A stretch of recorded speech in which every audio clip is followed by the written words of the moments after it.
back to my channel. In today's video, we're going to be talking about how to reload 243.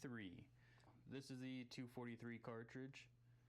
Just recently picked this guy up and I've been having a really good time reloading this. So what are the advantages of a 243? Well, some of the advantages of a 243 is they're pretty light in recoil and all in all very easy to shoot.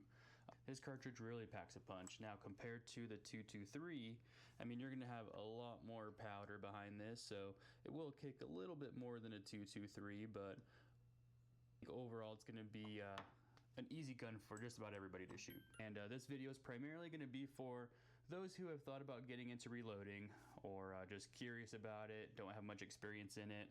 I mean, I definitely don't know everything there is to know about reloading, but over the years I've kind of gotten the hang of it and shot a ton of my reloads. So I'm just going to show you guys my process and what I do to. I was going to do a video on shining this stuff up. They're still pretty clean and shiny from the last time that I shined them up, so I might do a video later on how to shine up your brass. But after you shoot a cartridge, the bullet leaves, the powder primer is spent, the bullet is gone.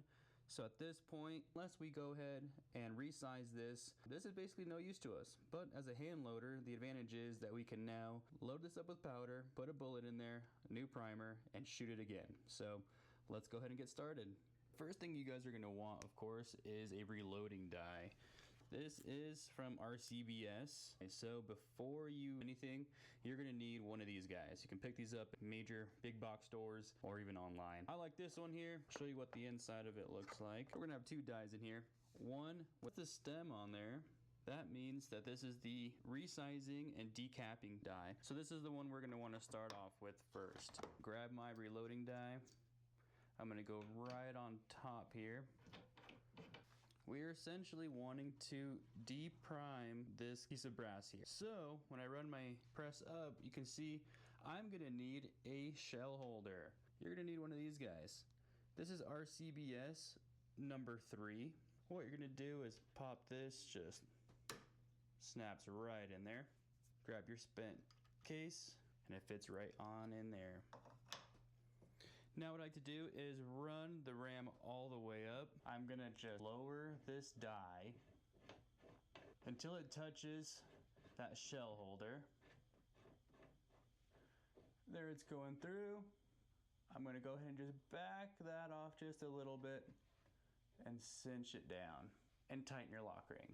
So now once you have your shell holder in place and your reloading die, so what you're gonna need to do is get some of this Hornady's case lube. And before you run each case through the die, what you wanna do is just put a little bit on your fingers.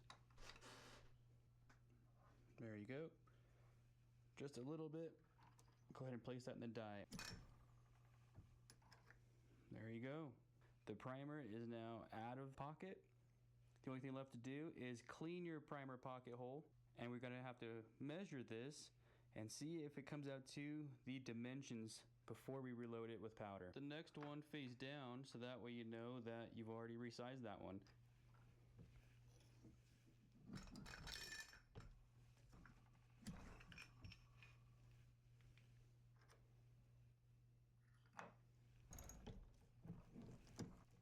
So there you go.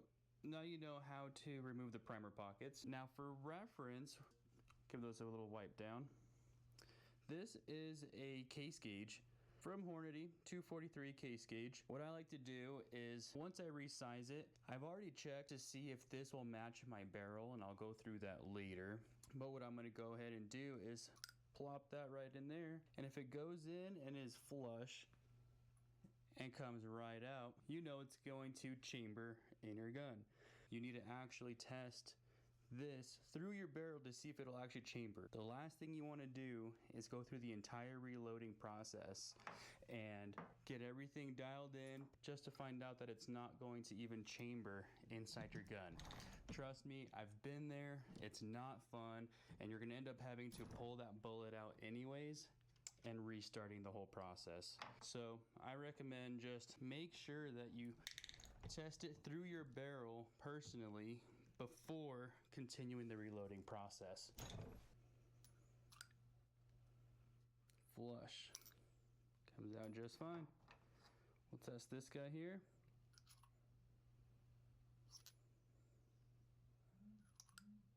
There it goes.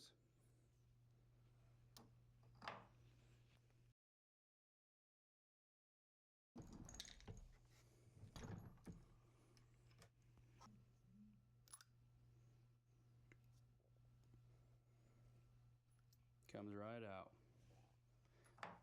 It's exactly what we're wanting, you guys. I've tested a couple through the case gauge. They seem to all be coming out consistent. At this point, I really don't need to continue using that case gauge, because at this point, I'm willing to bet that they're all gonna be the same. So in that case, probably won't use it anymore. When you're reloading, you're gonna find that what works best for you and what is gonna be efficient. Having a little production, you know? See how this one bulges through the case a little bit? And it's stuck in the case gauge. So what does that mean? Does that mean that this is not going to fit your barrel? Well, not exactly. Like I was saying earlier, this is just a rough estimate. I'm gonna show you here in a bit inside my barrel and see if it actually is going to chamber or not. So we'll set this guy to the side, and I'm going to actually put him in my barrel to see if it's gonna be an issue or not. If it is, we definitely don't want to use this, but for safe measures, what we'll do is just run it right back through the press. It's not gonna hurt it at all.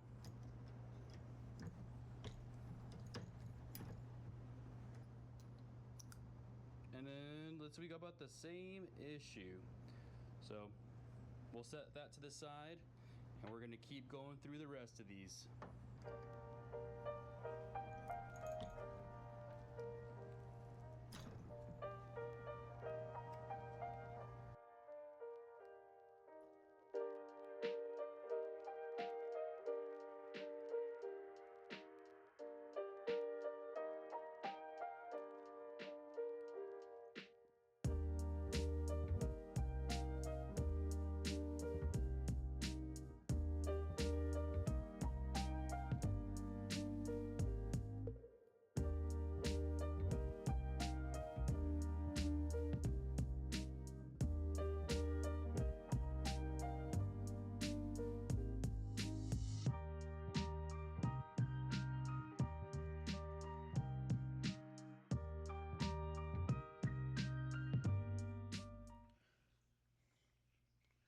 Okay, so the question is, when you're using a case gauge, how accurate are they? Well, here I have a round that I deprimed. Throw it in there and look, it's not flush. So in this case, I mean, I'm guilty of it. I've done it myself. I think, oh no, this is not going to chamber my gun. Well, the only case gauge that actually matters is your actual barrel. So when I mean check your barrel, this is what I mean. So this is my BLR chambered in 243. What I'm gonna do is just open up the slide, drop this right in there, and see how easy that went in. Well, if it comes out just as easy, we know that it'll successfully chamber in our gun. And what we can even do, run your slide all the way through, and let's see if it's going to eject. And there it goes. So now we know that even though it didn't fit the case gauge, now we know that if it sticks past a little bit, our tolerance, we're probably good to go. So you can go ahead and put this back in your reloading tray and not worry about it not chambering properly. Now that we've gone through and deprimed everything, the next step is to look inside of our reloading manual. I'm gonna be referencing the Reloading Ultimate, the Hodgdon magazine. You can see that we are working with 243 Winchester. So this recipe, this is gonna tell you everything you need to know. Now we need to pay attention to our trim to length. So as you shoot these and reuse the cases over and over, what happens, cases, they tend to stretch out. So these will actually get longer through time, and so eventually we're gonna have to trim these back down to the 2.035. Here's our 100 grain bullets. So right here it's telling us that we need to use Winchester LR, so large rifle primers. So next step is primers. We are using the large rifle match primers. These are the spent ones, and these are the available ones. We need to get one of these in there. So typically, we could use something like this, a hand priming tool. which does require a different size shell holder there. You pop your primers in there and then push them through. The only issue is that the large rifle primers are too big to fit in this small handheld priming tool. So let me show you what I'm going to use instead. So now that we are at the press, we need to install the priming arm. So I'm going to show you how to do that. First, all the primer pockets, they all go in there. You're going to have to remove that, whatever system you end up having. I just have the RCBS primer catch in. It does all right. RCBS priming arm. And I know this isn't right, but what I ended up having to do, but what you're going to want to do is just insert this in here with this flange facing your reloading arm. Kind of tricky to get in there initially, but then just twist this nut back on there.